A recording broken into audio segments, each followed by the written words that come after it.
Hello again, everybody, and welcome to your Smackdown live review. This is Marvelous Mark, and I am going to kick off with AJ Styles. And yes, he retained at SummerSlam, so he wants to reinstate the U.S. title challenge. And you got Kevin Owens coming out there complaining about this, that, and the other thing, and then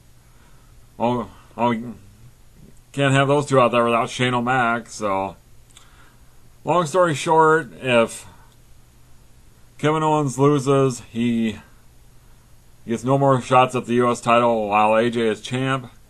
But he wants to pick his own ref, and then that would turn out to be Baron Corbin. And that's pretty much what all this opening segment was about. Just setting up the main event for the night. And that's about it. Then you got Daniel Bryan in the backstage area with the Singh brothers, and he sets up a match with those two against Shinsuke Nakamura, and that'll be a match for later on in the evening. Then Aiden English is out there, first match of the evening, and he's going into his spiel, and I knew this was coming, but I didn't know it was going to be like this soon. And what we got was the SmackDown Live debut of the glorious Bobby Roode. But I'm going to rant a little bit about this, because when you get a talent like a Bobby Roode, you need to shoot. Hell, you could have started off the show with this. You could have started off the show with Bobby Roode and just roll out the red carpet and everything. Hell, you could have brought in some choir or something from Staten Island or whatever, or Brooklyn or whatever. But it's just like then the match gets going and they go to a freaking commercial.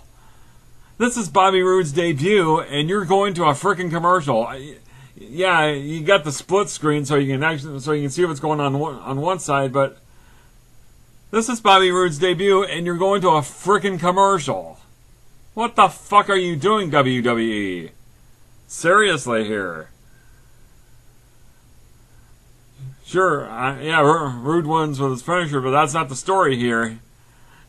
You need to not go to a commercial when you got your newest superstar up from NXT, who just dropped the NXT title on Saturday night, and you go to a freaking commercial during his match. You don't do that on somebody's debut. My God. And speaking of debuts, well, not so much a debut, but a return. Chad Gable's got a new tag team partner, and it's the returning Shelton Benjamin. So what is this going to be? Is this going to be American Alpha 2.0, or is this going to be the World's Greatest Tag Team 2.0? I'm kind of interested to see what they do with that next week when they team up for the first time. So then from there, You got the Jabroni Hour with the Hype Bros, Zack Ryder and Mojo Rawley, who I really cannot stand. Zack Ryder I don't mind, but Mojo, ugh. Mojo, there's just something about Mojo I don't like. And they took on the Usos, and the Usos win. No, they win clean, no BS. Well, there's no tension teased between the Hype Bros either, so. But I would have paid money to see Zack Ryder kick Mojo right in the yam bag and break up that tag team, because I'm so ready for that. I'm so ready for Ryder to turn on him. And then excuse me. Then you get Shinsuke Nakamura against the Singh brothers, which was more or less a glorified squash of the two overgrown midgets. He gets one of them in the triangle choke for the submission. I thought maybe he'd put the Kinshasa on both of them, either on one of them or both of them, but then Jinder attacks him after the bell, and Shinsuke got a little measure of revenge, and he hit Jinder with the Kinshasa, and that segment. So that's okay. I'm okay with that. So that's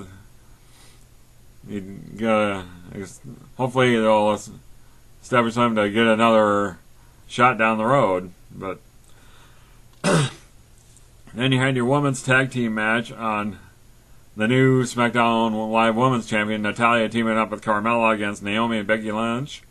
What I thought was good is Carmella basically was trying to make Natalya fend for herself, and I mean, why not? I mean, Carmella really has nothing to gain by being in this tag team match, and I mean, frickin' Ellsworth, the turtle without a shell, he's basically saying that, oh, Carmella could just cash in tonight, you know. It's like, you really are as dumb as you look, aren't you, there, Ellsworth? It's like, yeah, you're just gonna telegraph the fact that, oh, Carmella could cash in Money in the Bank. It's like, how fucking dumb are you? But you kind of had many stories, like, kind of intertwined in this match, and Naomi ends up winning not with her submission finisher, but the split-legged moonsault, and Carmella ends up doing the job here, and that's about all you can say about that match. And to make matters worse, we get the return of the show-off Dolph Ziggler in some backstage interview. Oh, joy.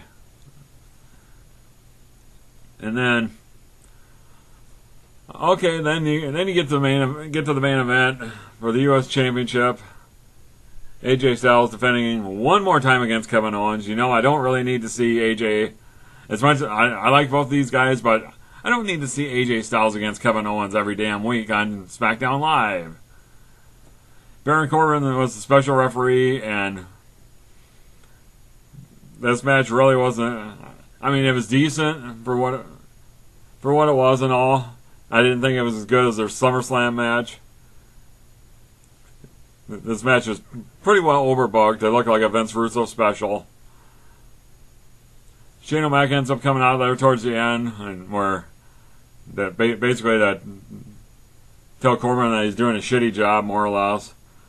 So Corbin ends up taking off his referee jersey, he quits, and Shane O'Mac ends up taking over, and so AJ wins once again, and so no more shots at the U.S. title for KO while AJ is the champ. So I'm guessing what's going to happen here is that they're going to spin this off into a KO versus Shane McMahon feud.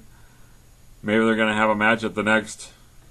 I wouldn't think it would be at the next SmackDown only pay-per-view. Maybe they're going to hold off on this till Survivor Series or something like that at their next Big Four pay-per-view. So hopefully now this AJ Styles and Kevin Owens thing is over, which I believe it is now. So,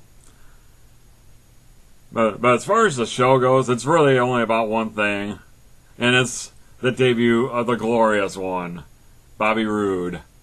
And I just thought it was funny that he's taking on somebody like Aiden English, which leads me. I don't know if it's so much because of the Brooklyn crowd that he worked babyface in this match, or if that's what he's actually going to be going forward. So, but all in all, with the Bobby Roode debut and the return of Shelton Benjamin, this wasn't a bad show by any means. It wasn't a great show. I thought it was better than Raw. So, anyway, I am the Marvelous One, Marvelous Mark, and I will see y'all later.